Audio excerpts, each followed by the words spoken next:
Welcome to the fourth episode of the Happy Veg Animal News Recap. This week we are taking a trip across the globe. We have animal news stories that are taking us to British Columbia, taking us to China, and taking us to the UK. So I know a lot of the time I focus a lot of my efforts and my animal rights, focus is really on Canada right now because I know that there's a lot of room for improvement as far as Canadian animal rights. However, when you go online and you Google animal abuse or animal cruelty, it's not just Canada. It's going to take you all across the globe, and this is definitely proof of that through these three stories. So let's just dive right into the first one. We're going to start in China, home of the Yulin Dog Meat Festival, as I talked to you guys about a couple weeks ago. China has a reputation for very, very poor animal welfare standards. Especially in the case of zoos, animals are kept in crates, they're kept in pits and bogs, and it's very normal for onlookers and visitors to the zoo to hurl objects into the enclosures, to throw food at them, at the animals. So in the case of the Yulin Dog Meat Festival as well, it's quite obvious that their animal rights are barely existent. Things are not going well for them. It's not good to be an animal in China. The story here is shareholders of a Chinese zoo. They invested about 2 years ago, and they've yet to see a return on their investment. Now, in a show of defiance, or as they stated it was to save money on food, they decided to push a live donkey into the enclosure with some tigers. Obviously, you can imagine, the tigers immediately attacked, and it took over 30 minutes for the donkey to be killed. So for 30 minutes, this group of shareholders sat there, and I didn't state whether other people were watching, but these shareholders were watching for 30 minutes, watching this donkey be torn apart by these tigers. Obviously, seriously disturbing. Luckily, zoo authorities came in and were able to stop them before they proceeded with throwing a sheep into the enclosure. Animal rights in China, there needs to be a change, but for me, in my opinion, I feel like it needs to come from outside pressure, and a change in the way the rest of the world is handling animal abuse. And that's why I'm focusing on Canada. I'm focusing my intentions on Canada because I feel like we have the greatest opportunity to improve our animal rights and also be world leaders as far as animal cruelty and animal welfare. When you look at these situations that are happening in China, and they're happening often, animals are just not treated well there, and their government is clearly not concerned with those facts. Animal rights there are not something that they're the least bit, worried about. So if you can't talk to them about it, you need to demonstrate, you need to show them how we do it here. Show them how our animals are held to this standard. Western countries have to step up. This is an opportunity to step up and set the bar high for how we do it. And, outside pressure, as I said, with the Yulin Dog Meat Festival, Taiwan banning the sale of dog and cat meat, that put pressure on the festival, without directly going to Chinese officials and saying, you need to change this, you need to do this. Outside pressure and changes in the way that, other cultures are perceiving these sorts of things, that's the way to success. So, starting right here from home, if we can focus and get animal rights here to that standard, to where cruelty convictions come with jail time, to where zoos and any kind of establishment that houses animals, to where their standards are being monitored and the bar is set so high that failure to meet those standards results in severe punishment, results in big fines, results in mandatory changes before the zoos or establishments can reopen. These sorts of demonstrations of progressive animal rights are what we need to convince countries that are even worse off than we are as far as that goes. So when you look at this situation, these shareholders throwing that donkey in there into the tiger enclosure, it's disturbing. But the fact of the matter is, as the article states, animals are regularly fed to predators for the crowds. Like, the crowds want to see that. So that's evidence that these people don't necessarily care about animals. And the way to get them to change their views is if the rest of the world starts coming around and starts changing their views. And we have to start, like I said, we have to start from home. So it's my opinion that we work where we're located. Focus with your government. Focus on, as I'm doing right now, I have contacted my government. I've contacted my local MPs. I'm taking steps to at least consistently be planning that bug, that we have a long way to go for animal rights. And little baby steps are fine, but the way vegetarian and veganism is picking up, and it's becoming more prominent, and these restaurants are popping up more and more, and it's not just a fad or something that's going away. It's a definitive lifestyle change that's picking up all across the nation, all across North America, all across the world. This lifestyle is picking up. So it's evidence that, not whether it's about health or about animal rights or whatever, that this lifestyle is here to stay, and we need to start embracing it. Our government needs to start embracing it and start accepting that we feel animals need to start being treated better, and it's not an issue to be put on the back burner for every other issue. It's just as important. And as I said, to get a country like that, of that size and that much power, to get them to change, I don't feel like going over there and telling them, you need to improve your animal rights. I don't feel like that's the right way. I feel like the right way is to demonstrate. The right way is to show them through our actions the right ways to have, animal rights and cruelty, and, start to get them to change their views on animals and the way they deserve to be treated. Because at this point, China is so behind. They are so neglectful towards their animals, and that, at this rate, that needs to stop. So, moral of the story, let's focus our attention at home, as I'm doing. Like I said, contact your government, contact your local MPs, find those petitions, sign those petitions. Constantly be doing something to put your name out there and to put the animal rights bug in somebody's ear, and in a positive manner, as I've mentioned before. But we need to constantly be bringing it up so that it's not an issue that's being pushed back. It's an issue that stays at the forefront. And that's what my goal is to constantly be talking about animal rights, constantly pressuring our government to accept that our animal rights are behind and we need to make a change. And, I really truly hope that I can convince even just one person who has that power to take me seriously and to really reflect on our current laws, because all it takes is one person to bring it up, one person to address the issue to Senate. I won't stop trying. And like I said, if we can get things going here, we can show the world how progressive this Western nation is, show them that our animal rights are important to our country, and treating all of our living creatures and living beings on our nation's soil, so anyways, I'm trailing off. But if we can get things done here, we can show them how it's supposed to be done. And over time, that pressure, from seeing that everybody else is changing their ways, that pressure is guaranteed to work, in my opinion. That's the way to go about it. So keep fighting, keep bringing up animal rights, keep sharing those posts, and contact your government. Their email addresses and their contact information is available at the government website. You can contact these people and give them your opinion. Tell them how you feel about animal rights.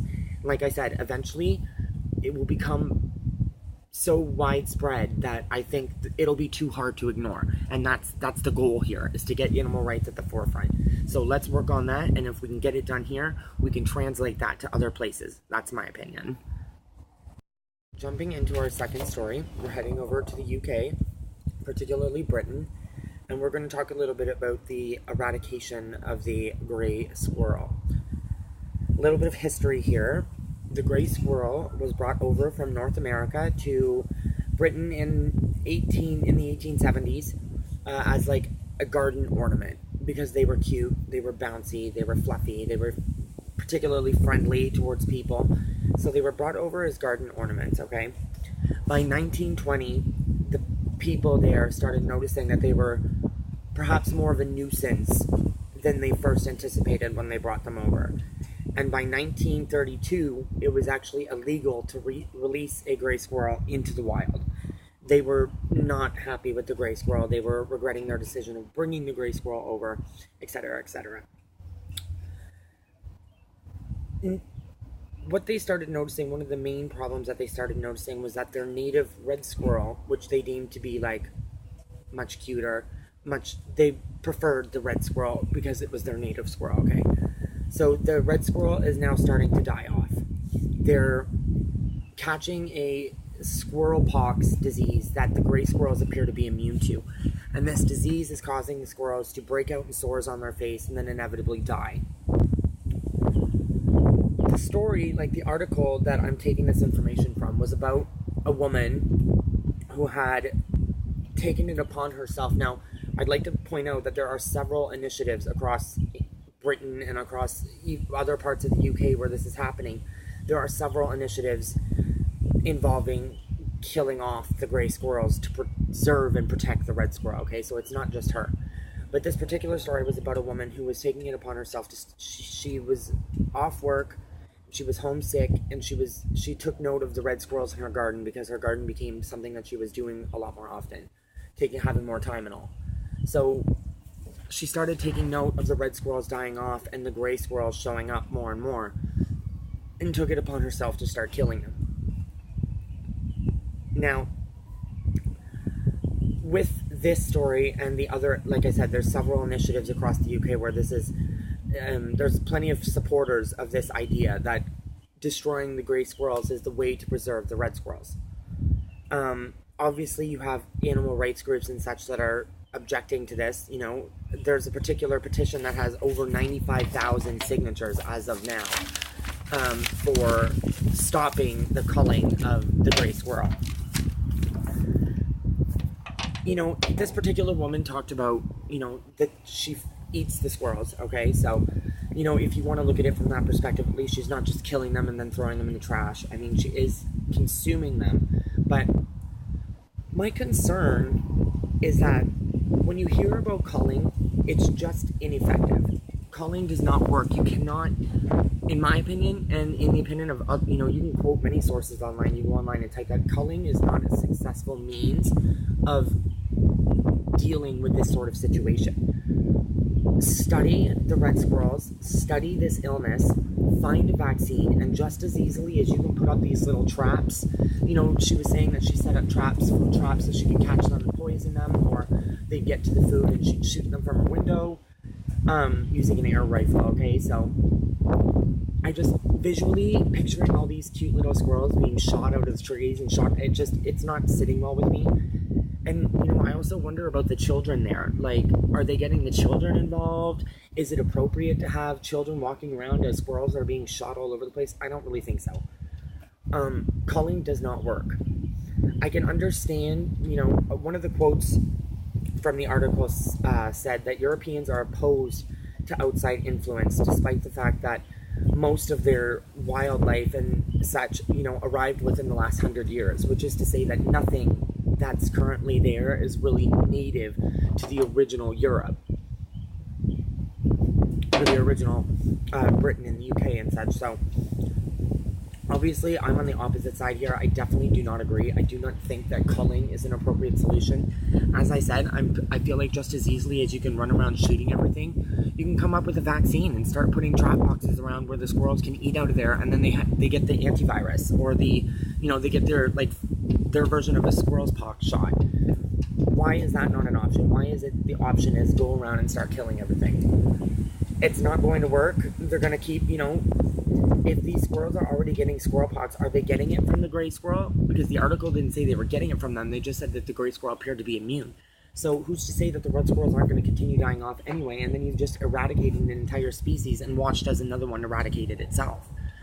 So I feel like they're jumping the gun on this, and they're going too quickly, and I feel like they need to be working more towards figuring out a solution for the squirrel pox versus killing off all these species. Like, find a cure for the squirrel pox. That's got to be the focus. Otherwise, who's to say, like I said, that after the gray squirrels are gone, that you're not going to have the same problem anyway.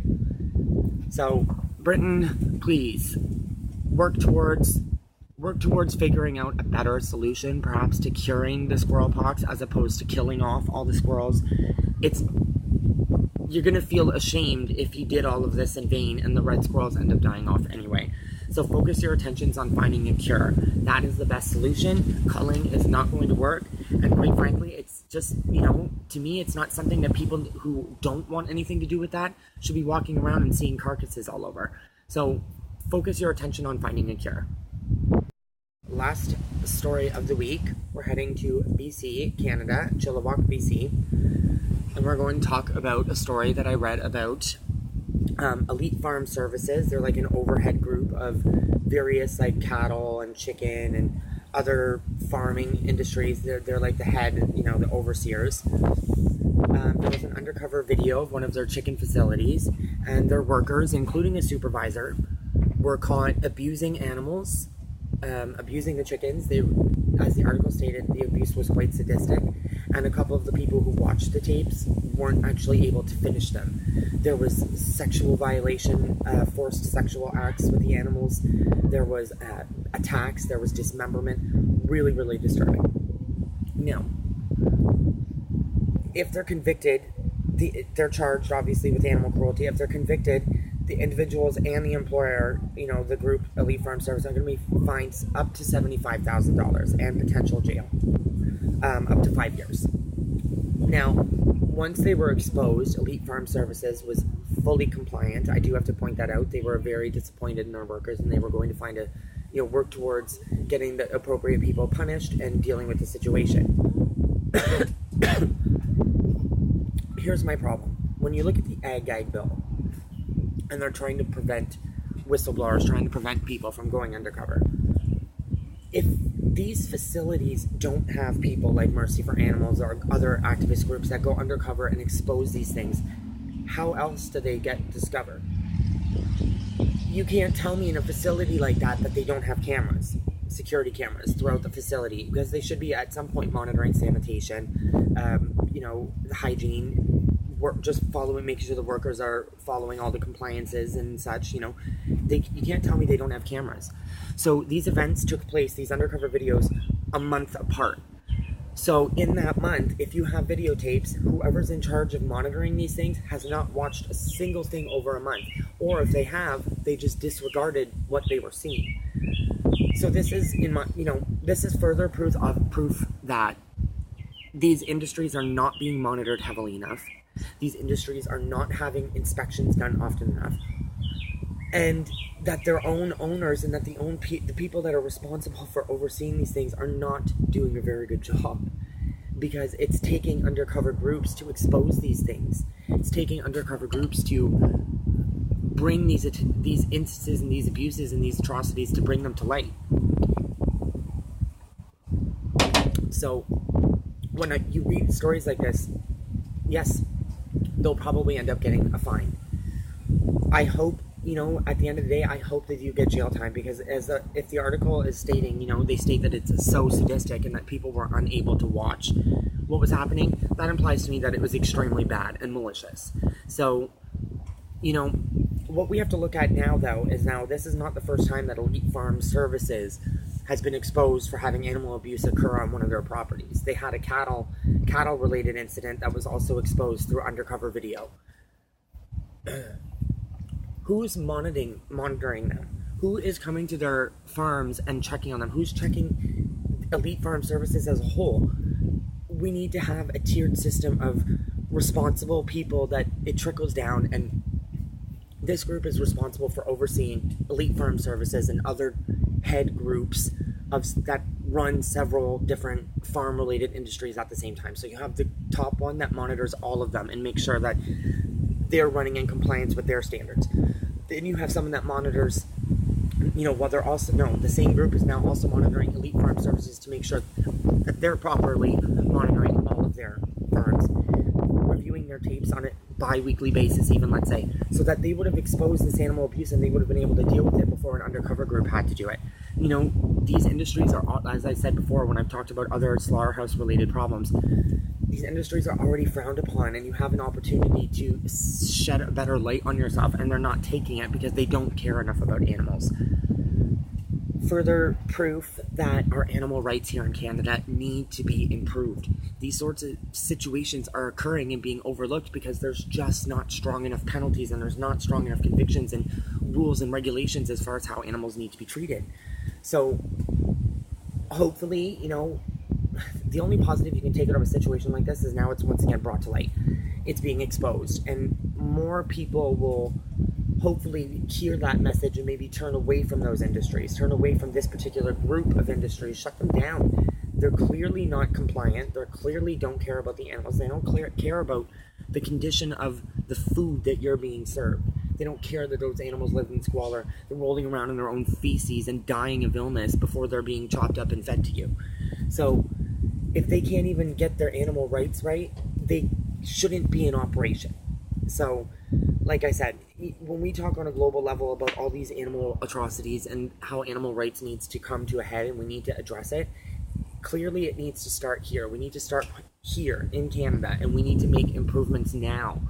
I made my Dear Canada video, which was like an open letter to our government on animal rights, and our voices need to be heard. So take this opportunity, as I said in my last post, take the opportunity to contact the government and voice your opinion, voice your disapproval of our current animal rights standards, voice your disapproval of our current animal cruelty conviction punishments, and how we think that it's time that animal cruelty convictions come with stronger punishments, that our slaughterhouses that are held to higher standards, that if they are not compliant, they are immediately shut down, end of discussion. Like, things need to change. And this, reading these stories and sharing them with you, it just gets you so fired up. It gets me so fired up that we're sitting here in 2017 and this is not unnormal. This is quite regular to read about an undercover video of a slaughterhouse where people were abusing the animals, and it's too normal. We need to stand up and make a change, or this is going to keep happening. And more people are going to turn away from meat. And perhaps, to me, hey, no problem there. I'm all on board with that. But it's going to be for the wrong reasons. It's not going to be because they want to. It's going to be because these industries fail.